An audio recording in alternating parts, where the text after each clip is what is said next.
La foule est chauffée à blanc. Il est à peine 8 heures du matin, les premiers rayons du soleil ne laissent pas encore découvrir l'ensemble du parcours et pourtant les 6500 places qui encadrent le trou numéro 1 ont été prises d'assaut. Ici, on crie, on chante, on se répond entre Européens, trop nombreux, et Américains, toujours joyeux. Les habitués promettaient une ambiance d'enfer, ils ne se sont pas trompés. Les fans dansent et enchaînent les clappings, bousculant parfois ceux qui tentent de tenir en main leur gobelet de café ou de bière. Le sport le plus égocentrique tient à nouveau sa démonstration la plus collective et exubérante et c'est en France que ça a lieu. On a retrouvé notre Tiger. À 8h55, un frisson parcourt l'assistante. Le tigre est là. Tiger Woods, dont les images de la victoire le week-end dernier à Atlanta au prestigieux Tour Championship, la première depuis 5 ans, ont tourné sur les portables des fans autant que sur les télés du monde entier, se présente face à la foule.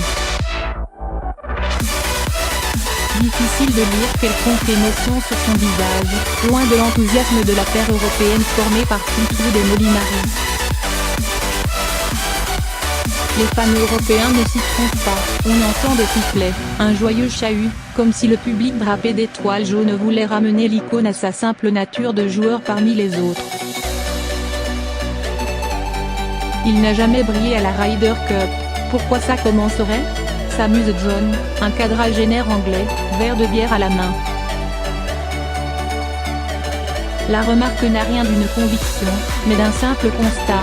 En cette participation à l'épreuve mythique, le Tigre ne s'est imposé qu'à une seule reprise, en 1999, et compte 17 défaites pour 13 victoires. Dans le camp américain, les statistiques n'effraient pas. On a retrouvé notre Tiger, plus rien ne lui résiste. Confie James, venu de Chicago. Il nous manquait, s'amuse de retraité texan.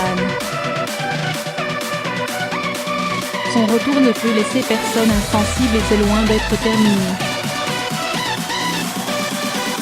Point au trou numéro 3, la première démonstration point dès les premiers coups du piment qui est à côté arrive moins, une étonnante transhumance des buts.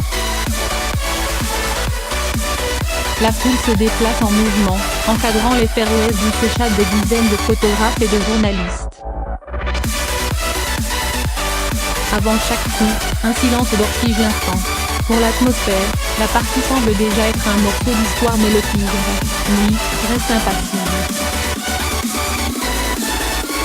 Main dans les poches de son pantalon blanc, il fixe les greens ou l'horizon, prêtant peu d'importance au jeu de ses adversaires. Au troisième trou, par 5, Tiger trouve le gros rogue sur son drive, enchaîne avec un coup de bois avant de réussir son premier birdie. Le visage de Tiger ne s'illumine pas, mais il serre le poing, enfin. Ensuite, il envoie façon joueur de basket la balle à Joe Lacava, son caddie, celui qui l'accompagne depuis 2011 et a connu toutes les tempêtes, avant de continuer sa route, insensible aux cris des fans qui encadrent le chemin sinueux vers le prochain trou. À quelques mètres de lui, Guy Forget, un des rares VIP autorisés à suivre la partie dans les cordes, observe la scène.